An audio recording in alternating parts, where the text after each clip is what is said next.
Om Swastiastu, Om Anubadrah Kratuyantu Wiswata. Ya Tuhan, semoga pikiran yang baik datang dari segala penjuru. Baik, selamat pagi anak-anakku semua, utamanya anak-anak kelas 10 SMA Negeri 1 Baturiti. Semoga kita semua selalu dalam keadaan sehat dan tidak kurang suatu apapun. Di saat wabah COVID-19 seperti saat ini, marilah kita menjaga kesehatan selalu dengan mentaati protokol kesehatan, yaitu dengan mencuci tangan, memakai masker, selalu jaga jarak, dan jaga imun kita dengan makanan sehat dan berolahraga. Baik anak-anak semua, dalam kesempatan kali ini Ibu akan membawakan materi tentang catur asrama.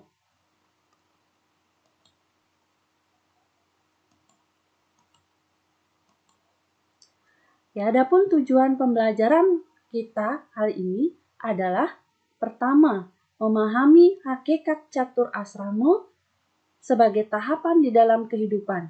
Yang kedua, menguraikan bagian-bagian daripada catur asrama. Ketiga, memahami kewajiban dan mampu menerapkan setiap tahapan catur asrama di dalam kehidupan. Nah, di sini Ibu berikan ilustrasi gambar di mana dalam ilustrasi ini terlihat adanya tahapan-tahapan kehidupan. Ya, dimulai dari misalnya balita, menjadi anak-anak, remaja, dewasa, dan pada akhirnya kita akan tua dan akan menuju kembali kepada ide sang yang dewasa. Nah itu. Kaitannya dengan fase kehidupan, dalam ajaran agama Hindu, kita mengenal dengan catur asrama, di mana hubungan tata kemasyarakatan Hindu itu dibagi menjadi 4 tingkatan kehidupan. Nah, dalam catur asrama yang berasal dari bahasa Sanskerta, di mana kata catur itu berarti 4 dan asrama itu berarti lapangan atau tempat. Dan sering juga dikaitkan dengan tahapan atau jenjang kehidupan. Jadi, catur asrama itu adalah 4 jenjang kehidupan yang harus dijalani untuk mencapai moksa atas dasar keharmonisan hidup. Tiap-tiap tingkat kehidupan manusia diwarnai oleh adanya ciri-ciri tugas kewajiban yang berbeda antara satu masa atau asrama dengan masa lainnya, tetapi merupakan satu kesatuan yang tak dapat dipisahkan. Sebagai contoh, adanya perbedaan sifat, tugas, dan kewajiban seorang bapak dengan ibu maupun dengan anak-anaknya. Adapun bagian daripada catur asrama, ini dijelaskan di dalam Sila Krama bahwa catur asrama ngaranil Brahmacari, Grehasta, Wanaprasta, Biksuka, Nahantang catur asrama ngaranil, yang artinya yang bernama catur asrama adalah Brahmacari, Grehasta, Wanaprasta, dan Biksuka. Nah, Ibu akan jelaskan satu persatu bagian-bagian dari catur asrama. Yang pertama, Brahmacari asrama. Dalam tatanan hidup rohani, setiap umat selama di dalam batas umur Brahmacari asrama adalah menuntut ilmu pengetahuan. Di saat seseorang berada pada lintas umur Brahmacari, hatinya mesti didorong untuk mengisi diri dan bertekad bulat menuntut ilmu sebanyak-banyaknya yang nantinya dijadikan bekal di dalam menjalani kehidupan. Atau sering kita mendengar istilah long life education. Jadi, di dalam menuntut ilmu pengetahuan sebagai bekal hidup, itu tidak ada batas usia. Ya, sehingga kita sampai akhir hayat terus menuntut ilmu pengetahuan, baik itu secara formal, non-formal, maupun informal. Nah, dalam hal mencari ilmu pengetahuan dan kaitannya dengan hubungan seksual, maka Brahmacari dibagi menjadi 3 bagian, yaitu Sukla Brahmacari, di mana seseorang yang tidak pernah kawin seumur hidupnya. Jadi, hanya mengabdikan diri kepada ilmu pengetahuan.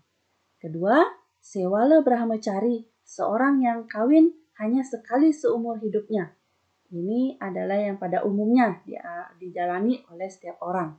Dan yang ketiga, Kresna Brahmacari adalah seseorang yang kawin lebih dari sekali dengan batas maksimal 4 kali. Itu pun dengan syarat jika istri pertama tidak bisa menjalankan perannya sebagai seorang istri, dalam artian mungkin karena memiliki suatu penyakit yang tidak bisa disembuhkan ataupun tidak bisa memberikan keturunan, serta atas persetujuan dari istri pertama. Nah, di sini adalah contoh seorang menjalani Brahmacari Asrama. Ini ada TK, SD, SMP, SMA, maupun ke perguruan tinggi. Seperti yang Ibu katakan tadi tentang long life education, ini ada satu contoh seorang ibu, boleh dikatakan seorang nenek-nenek ya, karena usianya beliau sudah lanjut. Jadi mungkin di antara kalian pernah menonton beliau di Kick Andy ya. Jadi beliau ini di usia 65 tahun baru mulai kuliah S1. Kemudian lulus usia 69 tahun dan masih belum puas untuk mencari ilmu pengetahuan. Beliau lanjutkan kuliah S2 di usia 69 tahun dan akhirnya lulus di usia 73 tahun dan melanjutkan kembali mencari gelar doktornya di usia 73 tahun dan lulus usia 77 tahun.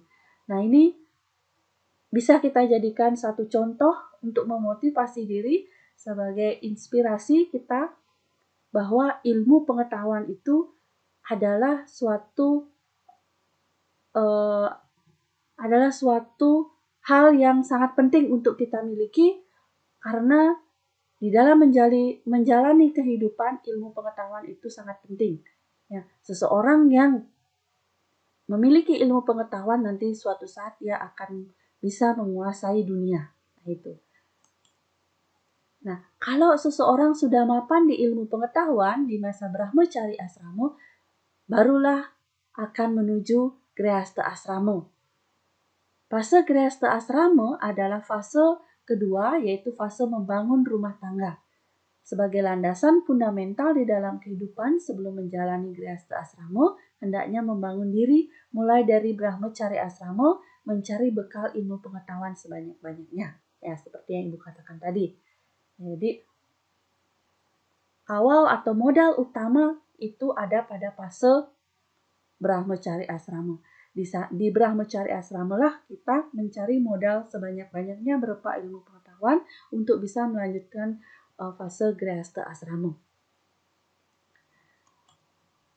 Nah, di sini adalah fase Grihastha Asrama, yaitu sebelum kita memulai fase Grihastha Asrama ada upacara yang disebut dengan upacara pawiwahan, atau kita sering juga kenal dengan istilah Wiwaha Samskara, karena ini bersifat sakral.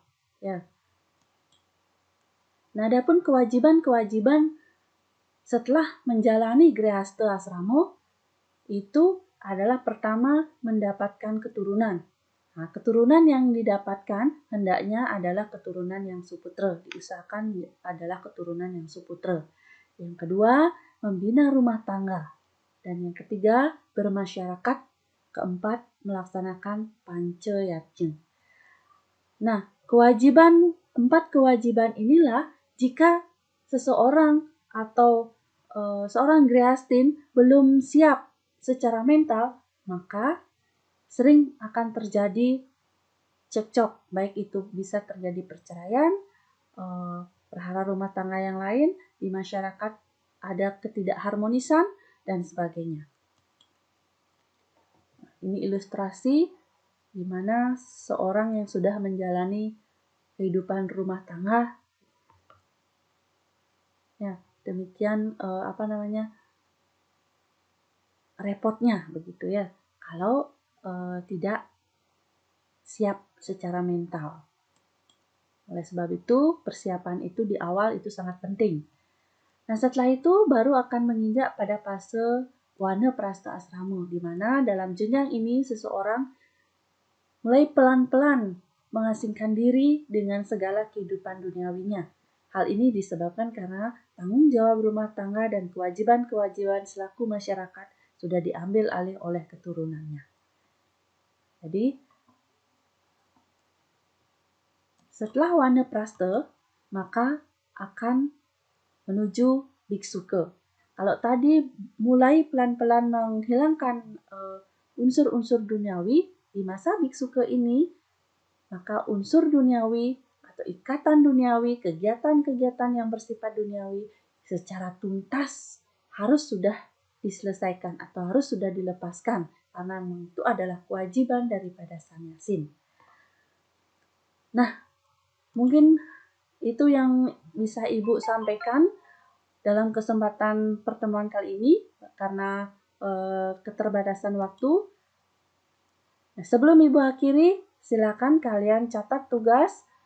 Yang pertama adalah coba kalian tuliskan kewajiban-kewajiban dari masing-masing asrama tersebut. Kemudian yang kedua, bagaimana pendapat kalian jika ajaran catur asrama tidak dijalankan sesuai dengan tahapan-tahapannya? Apa yang mungkin akan terjadi? Nah, tugas dibuat dan dikirim pada Classroom, Google Classroom ya, yang sudah ada, dan kita akan melakukan diskusi nanti lewat media WA Group. Nah, mungkin itu yang bisa Ibu sampaikan saat ini.